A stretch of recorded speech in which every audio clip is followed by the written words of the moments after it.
এটা বিতৰ্কই আমাৰ ৰাজ্যখনত গাঢ় হৈ উঠিছে। সেয়া হ'ল সদৌ অসম সংখ্যালঘু ছাত্ৰ সন্থা চমুকৈ আমছুৰ সৈতে জড়িত ৰেজাউল কৰিম চৰকাৰ নামৰ এজন যুৱকৰ কংগ্ৰেছ দলত যোগদান। সাধাৰণতে কোনো ব্যক্তিয়ে কংগ্ৰেছ দলত যোগদান কৰিলে আমি আপত্তি নকৰো আৰু ই তেওঁলোকৰ নিজৰ সম্পূৰ্ণ আভ্যন্তৰীণ বিষয়। কিন্তু যোগদান কৰাৰ দিনাখন তেওঁ এটা অত্যন্ত আপত্তিকৰ মন্তব্য কৰে। সেয়া হ'ল যে আমি যোৰহাট, শিৱসাগৰ, তিনিচুকীয়াক ধুবুৰী বনাম আৰু ধুবুৰীক শিৱসাগৰ বনাম। ধুবুৰীক শিৱসাগৰ বনালে মোৰ আপত্তি কৰিবলগীয়া একো নাই, কিন্তু ধুবুৰীক কোনোবাই শিৱসাগৰ বনাব পাৰিব নেকি? কাৰণ ধুবুৰীত ইতিমধ্যে 80% জনতা বা 80% জনগণ বাংলাদেশ মূলৰ বা বাংলাদেশৰ পৰা বিভিন্ন সময়ত অহা লোকেৰে পৰিপূৰ্ণ হৈ উঠিছে। তাত এতিয়া অসমীয়া সংস্কৃতিও ম্লান হৈছে আৰু অসমীয়া সংস্কৃতিৰ গৌৰৱ গাথা ইতিমধ্যে ধুবুৰী জিলাত সামৰণি পৰিছে। আমি শিৱসাগৰ হ'ল অসমীয়া জাতিৰ প্ৰাণ স্পন্দন। শিৱসাগৰৰ পৰাই অৰুণোদয় আৰম্ভ হৈছিল। অসমীয়া ভাষাৰ নৱজাগৰণ শিৱসাগৰ জিলাৰ পৰাই আৰম্ভণি হৈছিল। স্বৰ্গদেউ চাওলুং চুকাফাই অবিভক্ত শিৱসাগৰ জিলাতেই নিজৰ ৰাজধানী পাতিছিলে। চৰাইদেউ মৈদামে আজি বিশ্ব ঐতিহ্যৰ স্বীকৃতি পাইছে। শিৱদৌলে ৰাজ্যৰ আধ্যাত্মিক শক্তিৰ এটা সাহসী প্ৰতীক হিচাপে থিয় হৈ আছে। আমি এই শিৱসাগৰখন ধুবুৰীলৈ কেনেকৈ লৈ যাম? ই সম্ভৱো নহয়, বাস্তৱো নহয়। কিন্তু আপত্তিকৰ কথাটো হ'ল যে আমি শিৱসাগৰক ধুবুৰী বনাম। তাৰ মানে আমাক কি বুজোৱা হৈছিলে? যে শিৱসাগৰৰ দৰে ধুবুৰীতো বাংলাদেশ মূলৰ মানুহ আহিব আৰু আজি ধুবুৰীৰ যি অৱস্থা, সেই অৱস্থা শিৱসাগৰৰ হ'ব। সেই ল'ৰাজনে আজি কৈ আছে যে এতিয়া আমি শৈক্ষিক জেহাদ কৰিম। শিৱসাগৰৰ ডিচি, যোৰহাটৰ ডিচি, গুৱাহাটীৰ ডিচি বাংলাদেশ মূলৰ হ'ব।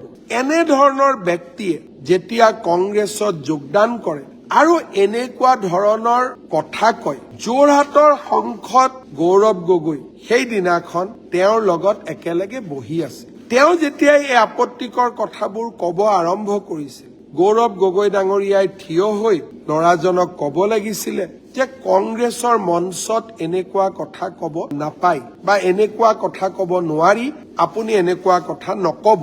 আৰু তাৰ পিছতো যদি তেওঁ তেনেকুৱা কথা কৈ থাকিলেহেঁতেন তেওঁক দলৰ পৰা বহিষ্কাৰ কৰাৰ প্ৰয়োজনীয়তা আছে।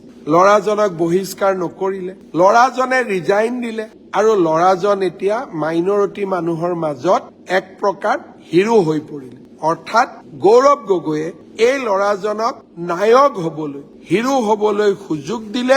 কিহৰ বিনিময়ত? শিৱসাগৰৰ অস্মিতা বা শিৱসাগৰৰ যি সংস্কাৰ, অহংকাৰ, আমাৰ গৌৰৱ, আমাৰ স্বাভিমানৰ বিনিময়ত এজন ল'ৰাক তেওঁ মাইনৰিটি সমাজত নায়ক হ'বলৈ আগবঢ়াই লৈ গ'ল। কেইটামান দিন আগতে এনেকৈ এজন কংগ্ৰেছৰ যুৱকে কৈছিল, অসমত 47খন আসন সংখ্যালঘু বা বিশেষকৈ মিয়া মুছলমানৰ বাবে সংৰক্ষিত হ'ব লাগে। সিদিনাখনো মই গৌৰৱ গগৈক কৈছিলো যে এই ল'ৰাজনক পাৰ্টিৰ পৰা উলিয়াই দিয়ক। ধৰ্মৰ ভিত্তিত ৰিজাৰ্ভেশ্যন ক'ত হয়?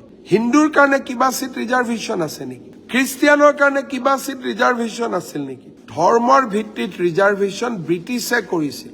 স্বাধীন ভাৰতৰ সংবিধানত ধৰ্মৰ ভিত্তিত ৰিজাৰ্ভেশ্যন নহয়। কংগ্ৰেছে কি ক'লে যে আমি ল'ৰাজনক চৌকজ দিছো। আজি এমাহ হৈ গ'ল।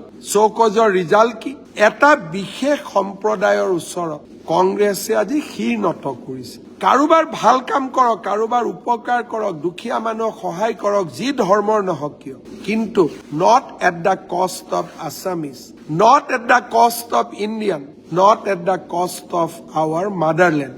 এই কথাখিনি কংগ্ৰেছ দলে বুজা উচিত, গৌৰৱ গগৈ ডাঙৰীয়াই বুজা উচিত। বহু দিনৰ পৰা আমাৰ এজন অসমৰ সাংসদৰ পাকিস্তানৰ লগত থকা নিবিড় সম্পৰ্কৰ কথা মই উল্লেখ কৰি আহিছিলো। ডেভছৰ পৰা ঘূৰি আহিয়ে আৰু এই মাহটো শেষ হোৱাৰ আগতেই এই তথ্যখিনিও মই আপোনালোকৰ আগত সদৰি কৰিম। এটা বিশেষ গোষ্ঠীৰ প্ৰতি মৰম, পাকিস্তানৰ লগত গোপন সম্পৰ্ক, এই গোটেইবিলাকে অসমৰ ৰাজনীতিত আজি এটা সংকটৰ প্ৰতিচ্ছবি আমাৰ সন্মুখলৈ লৈ আহিছে। আমাৰ জাতিটোৱে সংকটৰ সন্মুখত আছিলে, আমি প্ৰচেষ্টা কৰিছো জাতিটোক সংকটৰ পৰা ৰক্ষা কৰিবলৈ।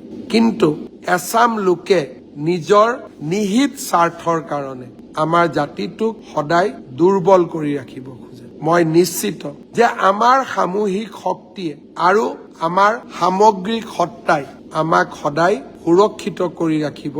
এই অস্তিত্বৰ যুঁজত আমি নিশ্চিতভাৱে বিজয়ী হ'ম।